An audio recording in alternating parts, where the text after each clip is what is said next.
Haleluya. Segala pujian, kemuliaan hanya bagi Tuhan Yesus Kristus.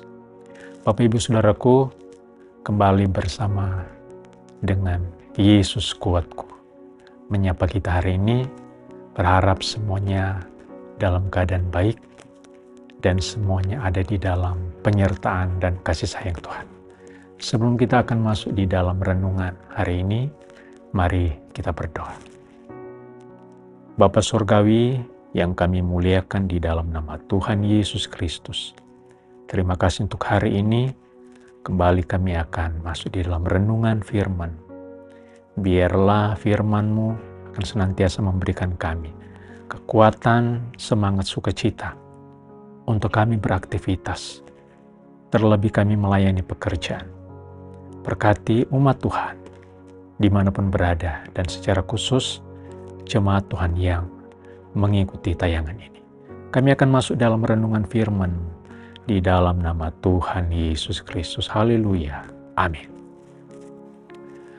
Renungan firman Tuhan hari ini mengambil tema quality control dengan ayat pokok di dalam 2 Timotius pasalnya yang kedua ayat 21. Saya akan bacakan. Demikian bunyi firman Tuhan. Jika seorang menyucikan dirinya dari hal-hal yang jahat, ia akan menjadi perabot rumah untuk maksud yang mulia. Ia dikuduskan, dipandang layak untuk dipakai tuannya, dan disediakan untuk setiap pekerjaan yang mulia. Di setiap rumah, pasti di sana kita akan jumpai perabotan. Lebih lagi kalau rumah itu rumah yang besar, di sana pasti akan banyak kita temui perabotan-perabotan. Ada perabotan yang berkualitas tinggi, dan biasanya perabotan seperti itu dipakai untuk supaya bisa dijangkau, dilihat, mudah untuk dilihat oleh orang atau tamu yang datang. Mungkin perabotan itu biasanya kita jumpai di atas meja, di lemari tamu.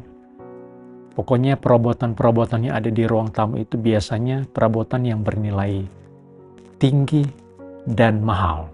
Kalau perabotan yang mutunya rendah, biasanya itu ditempatkan di satu tempat yang jarang dilihat orang.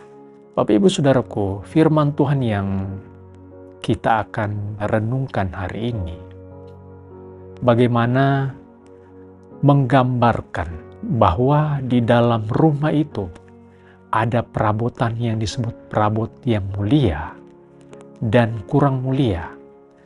Perabot yang mulia itu terbuat dari emas dan perak, sementara perabotan yang kurang mulia terbuat dari kayu dan tanah. Tentunya ini memiliki kualitas mutu yang berbeda. Kita boleh katakan perabotan yang terbuat dari emas atau perak itu adalah perabot kelas tinggi atau perabotan kelas 1. Sementara yang terbuat dari tanah dan kayu itu kelas rendah.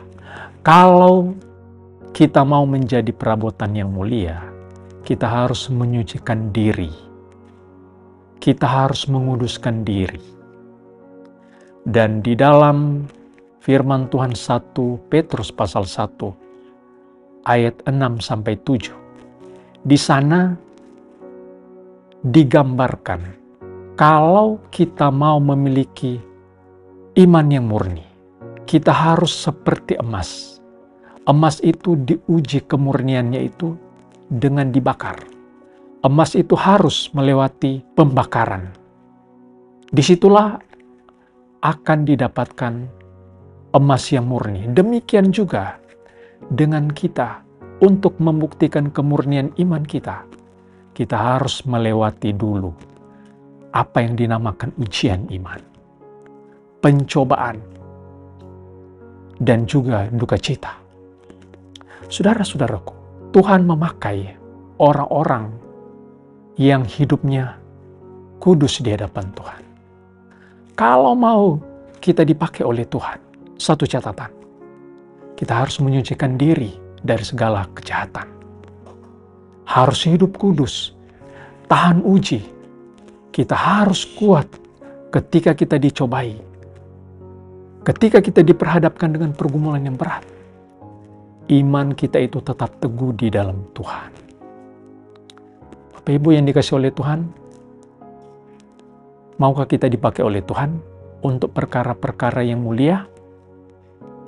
Atau kita masa bodoh saja, biar kita ada di dalam perabotan yang kurang mulia itu? Tentunya kita mau dipakai oleh Tuhan untuk perkara-perkara yang mulia. Secara umum, sebagai anak-anak Tuhan, kita harus menyucikan diri. Kita harus hidup di dalam kekudusan, supaya ketika Tuhan datang, Tuhan mendapati kita ini adalah orang-orang yang layak. 1 Petrus pasal 1 ayatnya yang ke-7. Ketika kita melewati kemurnian iman itu, kita didapati kita memiliki kemurnian iman. Ketika Tuhan Yesus datang, kita akan memperoleh puji-pujian, memperoleh kehormatan, dan kita dipandang mulia di hadapan Tuhan. Inilah kehidupan orang-orang yang percaya, yang memiliki kualitas iman. Kualitas iman yang baik, kualitas iman yang di atas. Memiliki mutu rohani yang tinggi, sehingga mendapatkan puji-pujian, penghormatan, dipandang layak, dipandang mulia oleh Tuhan Yesus Kristus sebagai kepala gereja. Yusuf, kita tahu kan bagaimana dia dipakai oleh Tuhan di Mesir. Yusuf, dia sudah melewati ketika dia diuji, ketika dia dicobai untuk melakukan dosa. Dia berhasil tampil sebagai pemenang. Dia menjauhi daripada kejahatan itu. Dia tetap menjaga kekudusan hidup. Ketika dia masuk di dalam penjara, dia berhasil melewati semuanya itu. Ujian iman yang berhasil dilewati oleh seorang Yusuf. Saudara-saudara yang dikasihi oleh Tuhan, jadilah orang-orang yang menyucikan diri dari setiap jenis kejahatan. Teruslah hidup dalam kekudusan. Teruslah berjuang melewati pergumulan, cobaan, duka cita, melewati berbagai hal yang sulit secara manusia untuk kita hadapi. Tetapi dengan iman yang kita miliki, kita akan melewati semuanya itu. Supaya satu saat Tuhan dapati kita ini adalah permata yang murni, yang berkualitas tinggi, bagaikan emas dan perak yang dipakai oleh Tuhan di dalam perkara-perkara yang mulia. Puji Tuhan, demikian renungan firman Tuhan hari ini. Mari kita berdoa. Bapa Surgawi, terima kasih untuk firman-Mu pagi ini sudah datang kepada kami.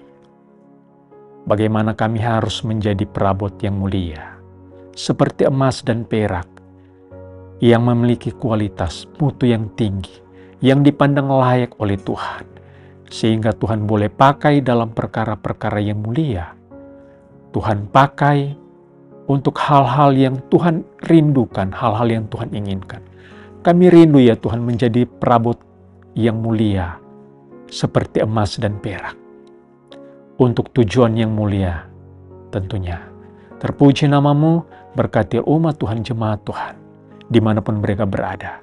Dan secara khusus yang sudah menyaksikan tayangan ini, biar renungan firman Tuhan ini memberikan kekuatan, semangat sukacita, terus berjalan bersama dengan Tuhan di dalam kekudusan. Terpuji nama Tuhan sekarang sampai selama-lamanya. Tuhan memberkati umat Tuhan dalam nama Tuhan Yesus Kristus. Haleluya. Amin. Bersama Yesus, aku kuat.